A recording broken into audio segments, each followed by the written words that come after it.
Bonjour à tous, j'espère que vous vous portez bien. La République islamique d'Iran fête son 47e anniversaire. Mais qu'y a-t-il à célébrer? Les autorités veulent en faire une démonstration de force.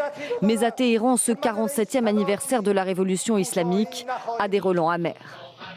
Malgré la foule, le pays reste traumatisé par la répression féroce qui s'est abattue sur les manifestants anti-gouvernement il y a un peu plus d'un mois.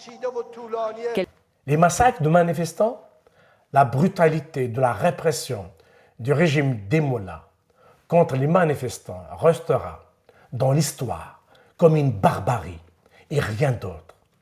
Ces escadrons de la mort, commandés notamment par le corps des gardiens de la révolution islamique, ont commis des crimes contre l'humanité. Générique.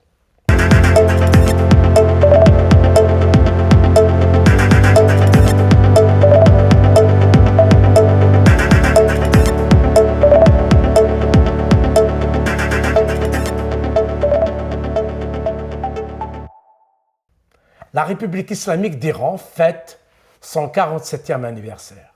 À Paris, son ambassade a célébré le 11 février à la résidence d'Iran. C'est désormais une évidence. Le massacre des 8 et 9 janvier a été prémédité au plus haut sommet du régime iranien.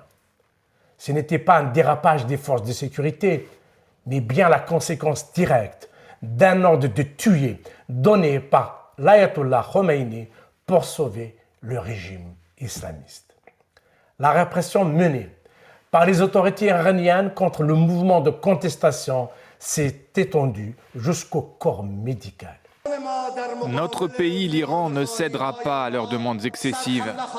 Notre Iran ne cédera pas devant une agression. Mais nous continuons le dialogue de toutes nos forces avec les pays voisins afin d'instaurer la paix et la tranquillité. Des milliers de personnes se sont rassemblées, place Azadi, à Téhéran et ailleurs dans le pays, brandissant des drapeaux de la République islamique et des portraits de Khomeini, mais aussi des pancartes moquant le fils du Shah déchu, qui s'était imposé comme une figure de la contestation, et le président américain Donald Trump. J'ai vu cette personne, un homme ou une femme avec un tchador. J'ai entendu ce tatat, bang bang, pop pop. Et j'ai vu de mes propres yeux 3 personnes s'effondrer en même temps. Depuis le début de la contestation le 28 décembre dernier, jusqu'au rétablissement partiel et momentané de l'accès au réseau Internet ce dimanche, elles parviennent à sortir du pays au compte-gouttes. Les images de la sanglante répression à huis clos montrent des villes où ont eu lieu les manifestations. Une fois recueillies par plusieurs ONG comme Human Rights Watch, Amnesty International, Iran Human Rights, ces vidéos sont authentifiées grâce à leur géolocalisation. Mais les mollahs sont aux abois. Bien qu'ils aient des forces de sécurité capables de tuer des manifestants par milliers, ils sont en mode survie. Le régime iranien avait programmé le massacre des manifestants. Une barbarie s'est déroulée en Iran, devant les yeux du monde entier. Et la répression continue. Il frappe même le corps médical. Nous sommes face à une barbarie, celle d'un régime qui assassine d'une manière méthodique sa population. Le bilan des massacres a été annoncé comme lourd, mais il se relève être d'une profondeur abyssale.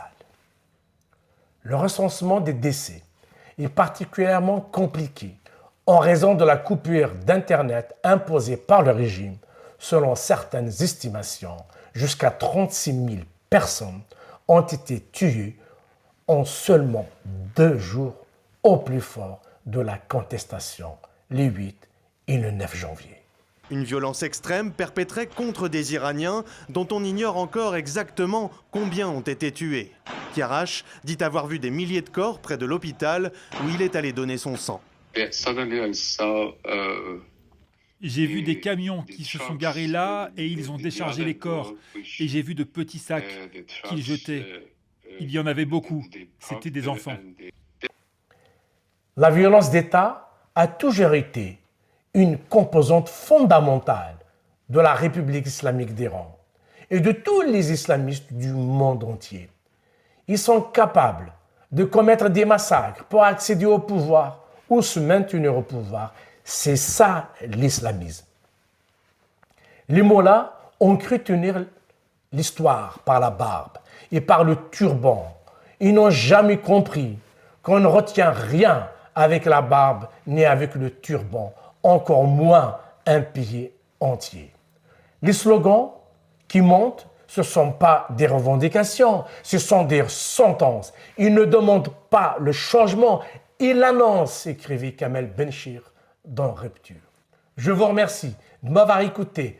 Partagez cette vidéo, mettez un j'aime, commentez, cliquez sur la cloche, abonnez-vous, prenez soin de vous et de vos proches. À très bientôt.